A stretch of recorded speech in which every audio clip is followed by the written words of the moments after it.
Welcome to The Explainer. Today, we are unpacking a really unique digital marketing presentation for a product called the Holy Frequency. If you've ever wondered how modern online sales strategies intersect with deeply held faith practices, you are absolutely in for a treat today. Basically, we're looking at a pitch for a short, faith-oriented audio and video experience that's designed to be used right alongside an individual's existing prayer practice. So let's jump right in and look at the foundational concept they present here.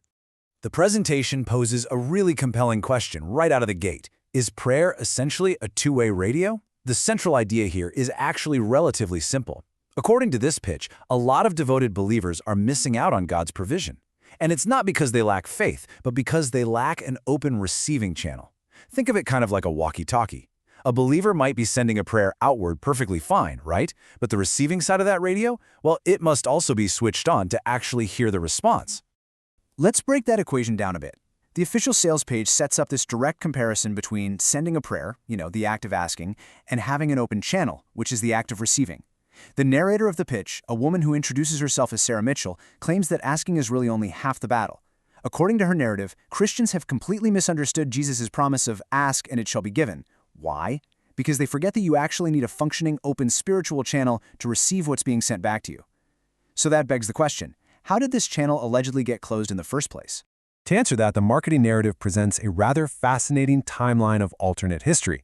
It asserts that ancient Benedictine monks originally used a specific acoustic frequency for over 1,000 years. But the pitch claims a 1953 Vatican decision deliberately buried this sacred sound by standardizing all worldwide church music tuning to exactly A equals 440 hertz. Fast forward to the present day, and the creators of this pitch claim a Christian acoustic researcher has finally reconstructed this lost audio track, packaging it up as the Holy Frequency.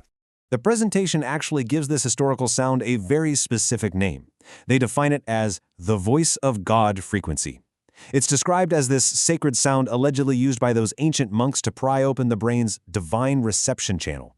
Now, the marketing goes a step further here, venturing into some pretty compelling conspiracy territory. The program suggests that religious leaders intentionally hid this frequency centuries ago.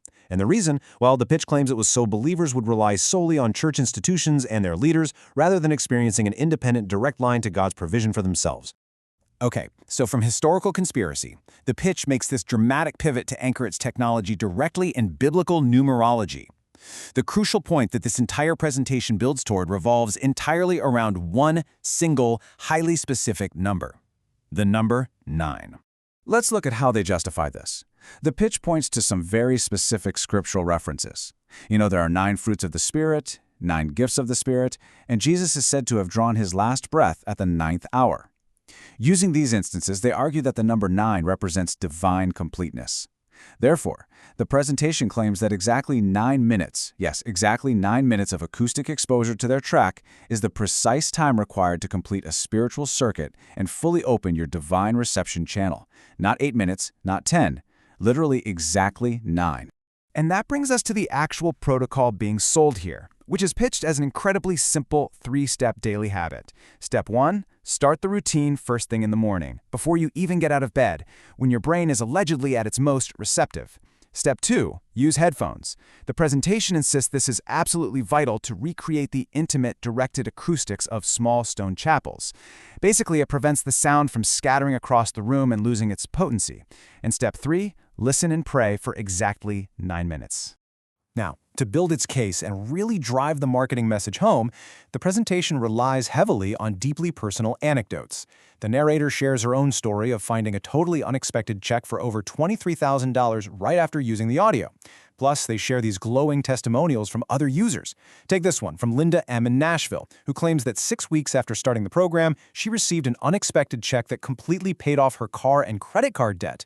So, as you can see, the presentation heavily associates this 9-minute daily practice with significant, almost immediate financial breakthroughs. Ultimately, all of these historical claims, scriptural ties, and emotional testimonials lead to the big commercial pivot.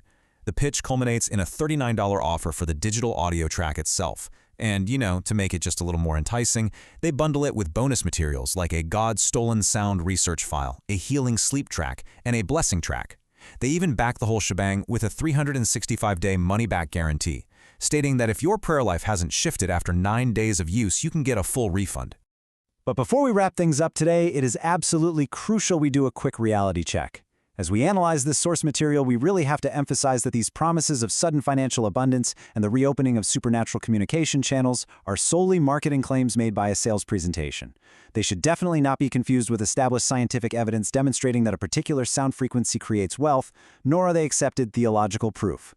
What we're looking at is a carefully crafted sales narrative that uses the language of faith to market a $39 digital audio product to believers who might just be feeling a bit stuck. I want to leave you with this provocative thought as we end this explainer.